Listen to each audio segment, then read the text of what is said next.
Welcome to the Tech Meme Ride Home for Wednesday, June 23rd, 2021. I'm Brian McCullough. Today, ticketed spaces and super follows begin to roll out on Twitter. And depending on how you slice it, folks stand to make a ton of money or a ton of money for the app stores. And speaking of, Apple launches a PR campaign defending the App Store on security grounds. Microsoft becomes the second company to reach the $2 trillion club. And you know about phishing scams, but let me introduce you to brushing scams. Here's what you missed today in the world of tech. Twitter has opened applications to test out ticketed spaces and super follows for a small number of users. Among them, your friend and mine, Chris Messina. More on that in a second, quoting The Verge. Twitter will select a small group of users to test its new monetization features, both of which were announced earlier this year. The Super Follows feature lets users charge $2.99, $4.99, or $9.99 per month for access to exclusive content. Ticketed Spaces lets them charge between $1 and $999 for access to one of Twitter's social audio rooms, and it offers extra features like setting a room size cap. Users can see if they're eligible to apply by checking a new monetization option in the mobile app sidebar.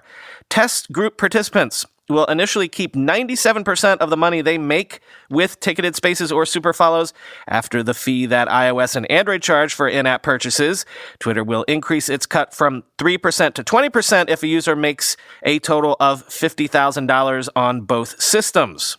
Twitter's 20% commission is lower than that of some subscription platforms. Amazon-owned video service Twitch takes a 50% cut from subscriptions, and YouTube charges 30% of membership fees. The fee is only commensurate with OnlyFans' 20%, but it's substantially higher than the 10% commission from newsletter platform Substack or the 5% base rate of membership platform Patreon, although both those services require additional payment processing fees. While Facebook introduced a subscription service in 2018, it says it won't take any commission besides Apple and Google's in-app purchase costs until 2023, end quote. That's a nice little rundown of the state of play in this sudden war for the creator economy. Jack Nickus, though, ran the numbers and came out with this specifically in regards to using super follows on Twitter.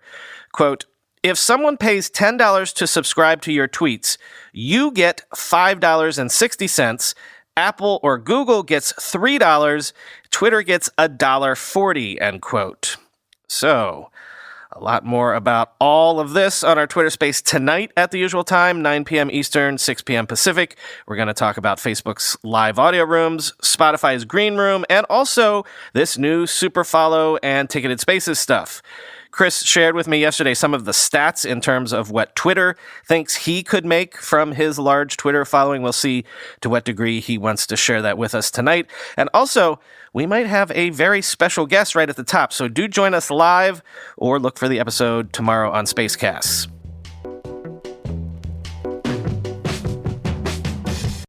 Speaking of, Apple launched a bit of a PR push on not exactly the creator front, but on a related front in terms of breaking open the App Store. In a report they released this morning, Apple argued that allowing users to download apps directly onto their iPhones without having to use the App Store would harm customers by damaging privacy and security, quoting the Wall Street Journal. Apple's defense of its mobile operating system, or iOS, comes ahead of an expected debate Wednesday in the House Judiciary Committee on a package of bills aimed at reining in the nation's largest tech companies. Provisions in one of the bills, known as the American Innovation and Choice Online Act, could effectively give Apple's customers broader control over which apps to download on their devices. It could prohibit Apple from continuing to block a practice known as sideloading, in which users install apps directly onto their iPhones without having to go through the company's app store. In Europe, the Digital Markets Act was introduced in December and is making its way through the legislative process. It, too, includes provisions to open the door to sideloading, end quote. Indeed, Apple's head of user privacy told Fast Company that sideloading is actually, in his words, eliminating choice and would negate technical and policy defenses. Quoting Michael Grothus in Fast Company, Proponents argue that Android allows sideloading, so Apple should too. Allowing users to install apps on their iPhones and iPads without Apple serving as an intermediary would alleviate concerns about its App Store rejections and fees, which have been part of an ongoing drama since the first authorized third-party iPhone apps debuted 13 years ago. Sideloading would also weaken arguments that Apple's control of the App Store amounts to an illegal monopoly.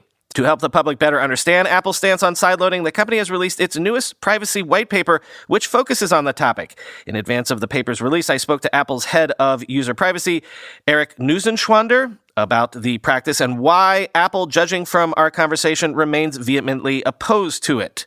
Quote, "Sideloading in this case is actually eliminating choice," he says. "Users who want that direct access to applications without any kind of review have sideloading today on other platforms. The iOS platform is the one where users understand that they can't be tricked or duped into some dark alley or side road where they're going to end up with a sideloaded app, even if they didn't intend to," end quote. Without iOS, users wouldn't have a mobile operating system platform they could choose from that is impossible to be targeted by malicious sideloading. In Apple's view, in other words, do you want the best privacy and security possible? Your choice is iOS. Do you want sideloading? Your choice is Android. Some may argue that the drawbacks of sideloading would hit only those who sideload apps. Wouldn't those who still choose to download apps only through Apple's App Store be safe? But Neuenschwander points out, as the company's white paper does, that the mere existence of sideloaded apps would encourage bad actors to target unsuspecting users more by trying to lure them to download their malicious ones from unofficial stores or sites. You might be savvy enough and cautious enough to know a fake app store when you see it, but is your 15-year-old nephew or 75-year-old father? Quote, "Even users who intend, they've consciously thought themselves that they are going to only download apps from the App Store. Well, the attackers know this, so they're going to try to convince that user that they're downloading an app from the App Store, even when that's not happening," Neuenschwander says. "Really, you have to think very creatively, very expansively, as an attacker would, trying to go after so many users with such rich data on their device. And so users will be attacked regardless of whether or not they intend to navigate app stores other than Apple's," end quote. Yes, but then the debate is becoming, is a 30% tax on every transaction a hell of a steep stipend to pay Apple for this sort of antivirus protection?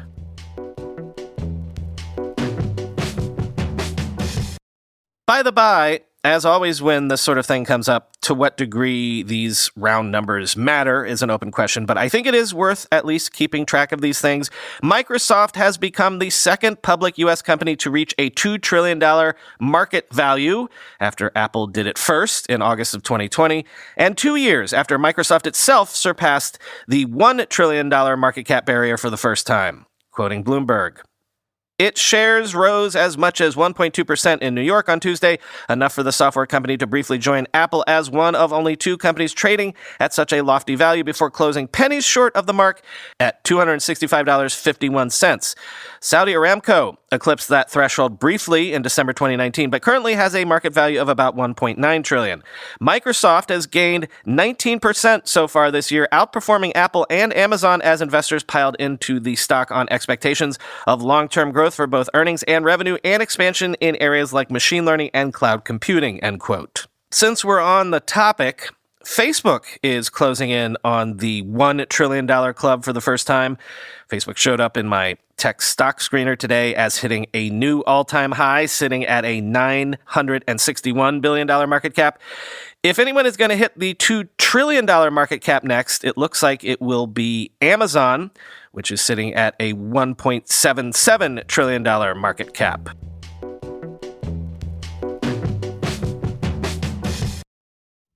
For the last 10 years, Kraken has been one of the best platforms for trading crypto online. Now, with the new Kraken app, it's easier than ever to buy and sell over 60 of the most popular cryptocurrencies on the go 24/7. Simply download the Kraken app, connect your bank account, and start investing for as little as $10. Just a minute is all it takes to get started. With the new Kraken app, you'll have your portfolio in your pocket wherever you go, monitor your investments, track winners and losers, keep tabs on your favorite projects, or view the most traded cryptocurrencies of the day. It's got all of the features you need with none of the complexity. Kraken is a simpler way to invest in crypto.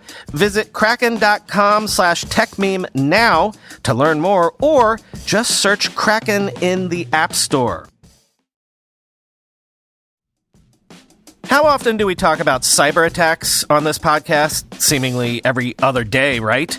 Well, think about this. To win, to compromise you, cyber attackers only need to be successful once, and they're out there looking for angles 24/7. As a cyber defender, you must be successful in ending attacks every single time. Cybereason reverses the attacker's advantage and puts the power back in your hands. Cybereason's future-ready attack platform gives defenders the wisdom to uncover, understand, and piece together multiple threats. They also give you precision focus to end cyber attacks instantly on computers, mobile devices, servers, and the cloud.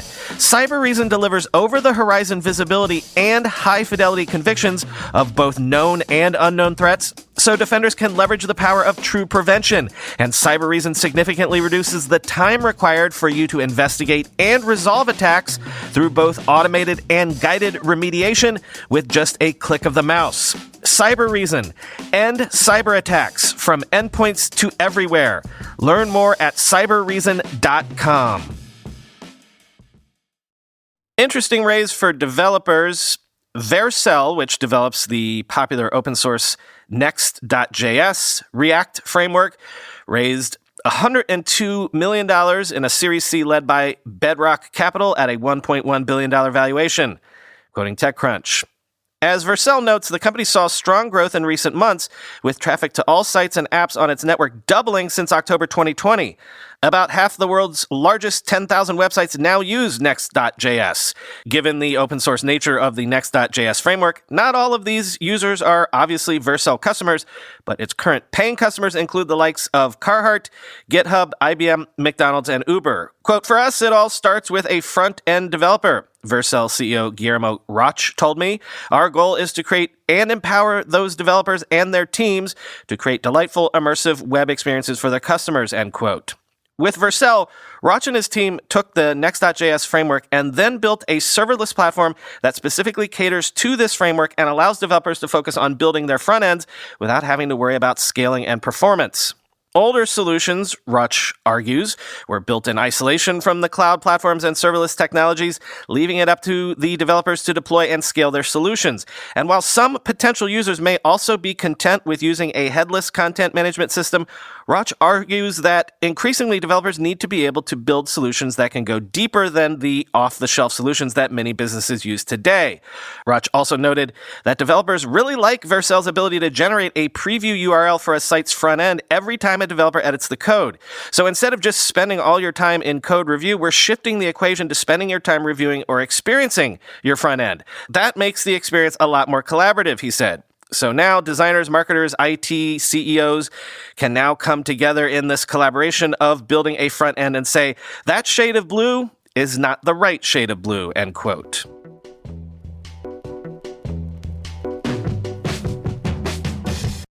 Privacy browser Brave has launched a non-tracking search engine into beta at search.brave.com to offer an, quote, all-in-one alternative to Google Search and Chrome. Quoting TechCrunch again. Users interested in checking out Brave's non-tracking search engine, which is built on top of an independent index and touted as a privacy-safe alternative to surveillance tech products like Google Search, will find it via Brave's desktop and mobile browsers. It can also be reached from other browsers via search.brave.com, so it doesn't require switching to Brave's browser to use. Brave Search is being offered as one of multiple search options that users of the company's eponymous browser can pick from, including Google's search engine, but Brave says it will make it the default search in its browser later this year. As we reported back in March, the company acquired technology and developers who had previously worked on Clicks, a European anti-tracking search browser combo, which closed down in May 2020, building on a technology they'd started to develop called Tailcat to form the basis of the Brave branded search engine.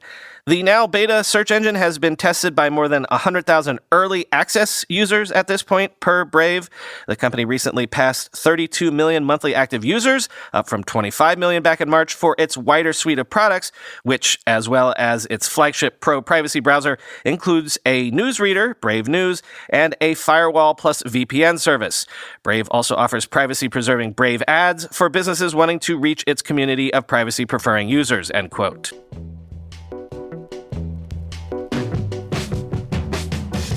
Finally today, news we can all use. Let me introduce you to the brushing scam.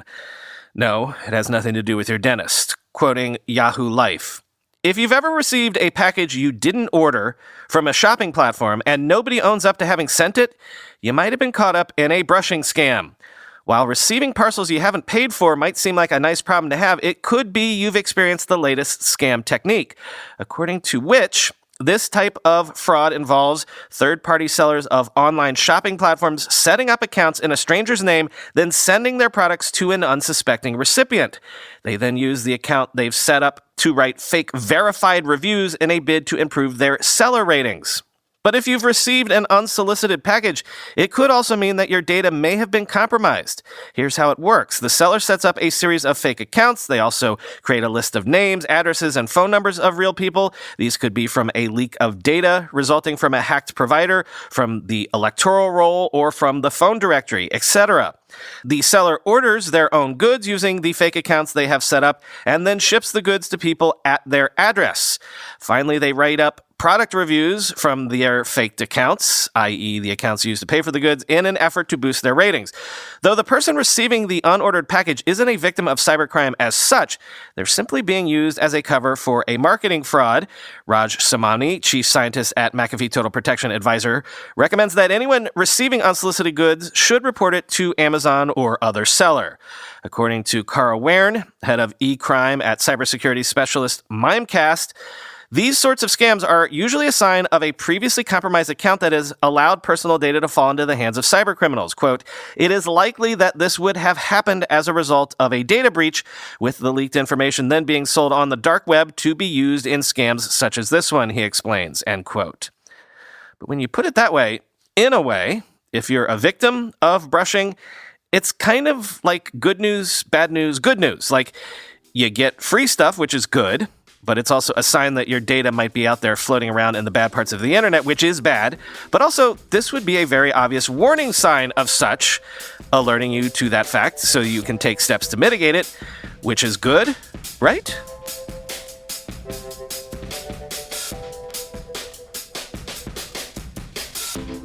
Hey, it's been a while since I asked you to rate and review this podcast. I checked various platforms yesterday, and two of the most recent reviews were bad ones. One accused me of being anti-Windows and anti-PC, which was probably from that time a couple weeks ago I complained about my cheap laptop purchase for Penny.